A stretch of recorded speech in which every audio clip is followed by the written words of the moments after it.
नमस्कार, हमारे digital platform में आपका स्वागत है। गुलमर्ग की वादियों में हुई एक सियासी बैठक में वो बयान सामने आया जिसने जम्मू कश्मीर की सियासत को हिलाकर रख दिया। डिप्टी सीएम सुरेंद्र चौधरी ने कहा कि अगर भारत पाकिस्तान के साथ क्रिकेट मैच खेल सकता है तो बातचीत में हर्ज ही क्या है। बस फिर क्या था।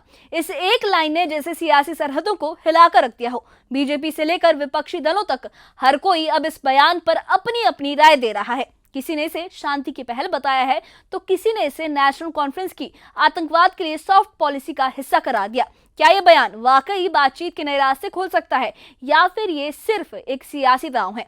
गुलमर्ग से उठी इस बहस ने अब पूरे जम्मू कश्मीर के सियासी मंजर को गर्मा कर रख दिया है।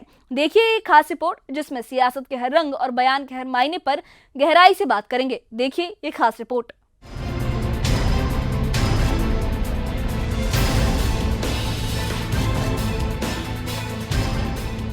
जम्मू कश्मीर के गुलमर्ग में हुई एक पार्टी बैठक के दौरान डिप्टी सीएम सुरेंद्र चौधरी ने एक ऐसा बयान दिया जिसने सियासी हलचल बढ़ा दी है। उन्होंने कहा कि अगर भारत पाकिस्तान के साथ क्रिकेट मैच खेल सकता है और अफगानिस्तान के विदेश मंत्री भारत आ सकते हैं तो पाकिस्तान से बातचीत करने में क्या दिक्कत है। सुरेंद्र चौधरी का कहना था कि बातचीत ही दोनों देशों के बीच तनाव कम करने का रास्ता हो सकती है। उनके मुताबिक बातचीत से ही सीमाओं पर स्थिरता और आपसी भरोसे का माहौल बन सकता है।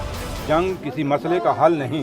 अगर इंडिया की टीम पाकिस्तान के टीम के साथ खेल सकती है और अगर अफगानिस्तान का फॉरेन मिनिस्टर यहाँ आ सकता है, उससे बातचीत हो सकती है, तो फिर हम पाकिस्तान से बातचीत करने में हमें हर्ज क्या है। तो इसलिए मुझे नहीं लगता कि आज जंग का दौर है। आज वो ज़माने थे, एक वक्त था जब जंग होती थी तो सिर्फ बॉर्डरों पे रहती थी। ये जंग अब वो जंग नहीं है, ये टेक्नोलॉजी की जंग है और टेक्नोलॉजी में वो पाकिस्तान में बैठ के कहीं पर पहुँच सकते हैं और दिल्ली वाले वहाँ से बैठ के हमारी इंडियन फोर्सेस पाकिस्तान के किसी कोने में पहुँच सकते हैं। ना ये जंग पाकिस्तान के लिए ठीक है, ना ये जंग हिंदुस्तान के लिए ठीक है। लेकिन चौधरी के इस बयान के बाद सियासी गलियारों में प्रतिक्रियाओं की झड़ी लग गई। बीजेपी ने इसे गैर जिम्मेदाराना बताया और कहा कि सरकार की नीति पहले से साफ है, आतंक और बातचीत एक साथ नहीं चल सकते। बीजेपी प्रवक्ता विक्रांत मल्होत्रा ने न्यूज 18 से खास बातचीत में कहा कि डिप्टी सीएम बिना सोचे समझे बयान दे रहे हैं। उन्होंने कहा कि अगर पाकिस्तान से बातचीत की इतनी ही चाह है तो उमर अब्दुल्ला को अपनी दिल की बात खुद करनी चाहिए, न कि डिप्टी सीएम से कहलवानी चाहिए। बीजेपी का आरोप है कि ये बयान नेशनल कॉन्फ्रेंस की सॉफ्ट पॉलिसी का हिस्सा है जो आतंक और बातचीत को एक ही तराजू में तोलती है। डिप्टी सीएम है सुरेंद्र चौधरी साहब, जहां तक उनके बयान की बात है वो राजनीतिक परिपक्वता के अभाव में ऐसे बयान देते हैं। वो बोलते पहले हैं और सोचते बाद में। जहां तक क्रिकेट का सवाल है, मुझे लगता है कि क्रिकेट जो है वो एक इंटरनेशनल कमिटमेंट के तहत खेले जाने वाले मैचेस थे जिनको हिंदुस्तान का जिनमें हिस्सा लेना जरूरी था। ये कोई बायलैटरल सीरीज नहीं थी। और जहां तक पाकिस्तान से बातचीत का सवाल है, ये बेहतर हो अगर उमर अब्दुल्ला साहब अपने दिल की ख्वाहिश का इजहार खुद करें, बजाय इसके कि वो अपने डिप्टी सीएम से ये बात कहलवाएं, सुरेंद्र चौधरी जी से ऐसी बातें कहलवाएं। वहीं बीजेपी के एक और प्रवक्ता अल्ताफ ठाकुर ने कहा कि नेशनल कॉन्फ्रेंस का जमाना अब खत्म हो रहा है और जनता उनकी पुरानी नीतियों से ऊब चुकी है। उन्होंने कहा कि नेशनल कॉन्फ्रेंस अब अपने पुराने वोट बैंक को बचाने की कोशिश में ऐसा बयान दे रही है, लेकिन जनता अब समझ चुकी है। बीजेपी नेताओं का मानना है कि इस तरह के बयानों से देश की सुरक्षा नीति पर सवाल उठते हैं और इससे पाकिस्तान को गलत संदेश जा सकता है। नेशनल कॉन्फ्रेंस की जमीर और आत्मा दोनों चीजें मर चुके हैं, इसलिए वो झूठ पे झूठ बोल रहे हैं। ना उनके पास जमीर नाम की चीज कोई अभी बची है और ना आत्मा उनकी झंझोड़ इस झूठ पे उनको झंझोड़ रही है। इसलिए नेशनल कॉन्फ्रेंस का जो झूठ है लोगों ने पकड़ा। नेशनल कॉन्फ्रेंस का डाउनफॉल शुरू हो गया है। वहीं जेएनके बीजेपी प्रभारी तरुण चुग ने डिप्टी सीएम के पाक पर वकालत करने के बयान पर प्रतिक्रिया दी।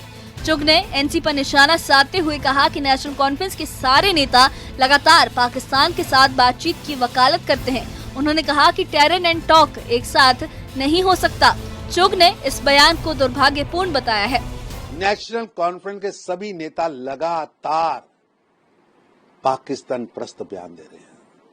उनके उप मुख्यमंत्री का बयान हास्यास्पद है और मूर्खतापूर्ण है। टेरर और स्टॉक साथ नहीं चल सकते। पाकिस्तान के साथ बातचीत की वकालत करना और अपने पापों को ढकने जैसा है। सीमा पर खून बह रहे हों, हमारे जवानों का दर्द भूलकर पाकिस्तान के पीआर और मौत पीस की भूमिका नेशनल कॉन्फ्रेंस के नेता लगातार कर रहे हैं। ये दुर्भाग्यपूर्ण है। दरअसल नेशनल कॉन्फ्रेंस के कई वरिष्ठ नेता पहले भी पाकिस्तान से बातचीत की वकालत कर चुके हैं। उनका तर्क रहा है कि बातचीत से ही स्थायी शांति का रास्ता निकल सकता है, लेकिन केंद्र सरकार की नीति लगातार यही रही है कि जब तक पाकिस्तान आतंकवाद को बढ़ावा देता रहेगा तब तक बातचीत का कोई मतलब नहीं है। यही वजह है कि डिप्टी सीएम के इस बयान को लेकर बीजेपी ने सख्त रुख अपनाया है। फिलहाल डिप्टी सीएम सुरेंद्र चौधरी का बयान जम्मू कश्मीर की राजनीति में नई चर्चा का मुद्दा बन गया है। जहां एक ओर एनसी से शांति की दिशा में सकारात्मक पहल कह रही है, तो वहीं दूसरी ओर विपक्ष इसे महज सियासी बयानबाजी बता रहा है। अब देखना ये होगा कि क्या ये बयान सिर्फ बहस तक सीमित रहेगा। Bureau report, news 18। तो जम्मू कश्मीर के गुलमर्ग में हुई एक पार्टी बैठक के दौरान डिप्टी सीएम सुरेंद्र चौधरी ने एक ऐसा बयान दिया जिसने सियासी हलचल बढ़ाकर रख दी।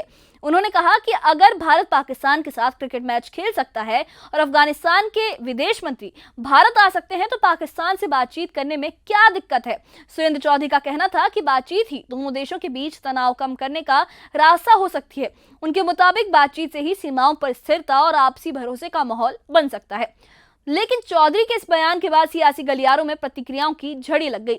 बीजेपी ने इसे गैर जिम्मेदाराना बताया और कहा कि सरकार की नीति पहले से साफ है, आतंक और बातचीत एक साथ नहीं चल सकते। बीजेपी प्रवक्ता विक्रांत मल्होत्रा ने न्यूज़ 18 जेकेलेट से खास बातचीत में कहा कि डिप्टी सीएम बिना सोचे समझे बयान दे रहे हैं। उन्होंने कहा कि अगर पाकिस्तान से बातचीत की इतनी ही चाह है उन्हें, तो उमर अब्दुल्ला को अपनी दिल की बात खुद कहनी चाहिए, ना कि डिप्टी सीएम से कहलवानी चाहिए। बीजेपी का ये आरोप है कि ये बयान नेशनल कॉन्फ्रेंस की आतंकवाद के लिए सॉफ्ट पॉलिसी का हिस्सा है, जो आतंक और बातचीत को एक ही तराजू में तोलती है। वहीं बीजेपी के प्रवक्ता अल्ताफ ठाकुर ने भी ये कहा कि नेशनल कॉन्फ्रेंस का जमाना अब खत्म हो रहा है और जनता को उनकी पुरानी नीतियों से जो जनता है वो अब ऊब चुकी है। उन्होंने कहा कि नेशनल कॉन्फ्रेंस अब अपने पुराने वोट बैंक को बचाने की कोशिश में ऐसे बयान दे रही है, लेकिन जनता अब सब समझ चुकी है।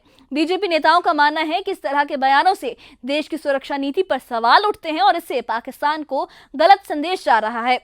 वहीं जेएनके बीजेपी प्रभारी तरुण चुग ने भी डिप्टी सीएम के पाक पर वकालत करने के बयान पर प्रतिक्रिया दी।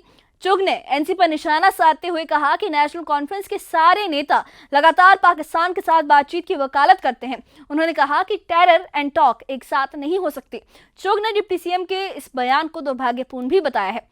दरअसल नेशनल कॉन्फ्रेंस के कई वरिष्ठ नेता पहले भी पाकिस्तान से बातचीत की वकालत कर चुके हैं। उनका यह तर्क रहा है कि बातचीत से ही स्थायी शांति का रास्ता निकल सकता है, लेकिन केंद्र सरकार की नीति लगातार यही रही है कि जब तक पाकिस्तान आतंकवाद को बढ़ावा देता रहेगा तब तक बातचीत का कोई मतलब नहीं है। यही वजह है कि डिप्टी सीएम के इस एक बयान को लेकर बीजेपी ने इतना सख्त रुख अपनाया है।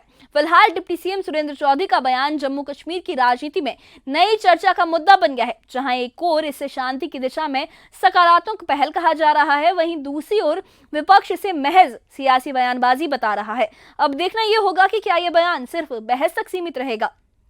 तो ये थी कहानी उस बयान की जिसने सियासत में फिर से बातचीत बनाम आतंक की बहस को जिंदा कर दिया है। डिप्टी सीएम सुरेंद्र चौधरी का कहना है कि बातचीत ही भरोसे और शांति की एकमात्र कुंजी है, लेकिन बीजेपी का साफ कहना है टेरर एंड टॉक साथ नहीं चल सकते। अब सवाल यह है, क्या यह बयान जम्मू कश्मीर की राजनीति में कोई नया मोड़ लाएगा या फिर बाकी बयानों की तरह वक्त के साथ ये भी गुम हो जाएगा, क्योंकि सियासत में बयान तो रोज आते हैं। फिलहाल गुलमर्ग से उठी ये आवाज पूरे जम्मू कश्मीर की फिजा में गूंज रही है और एक बहस का मुद्दा बन गई है।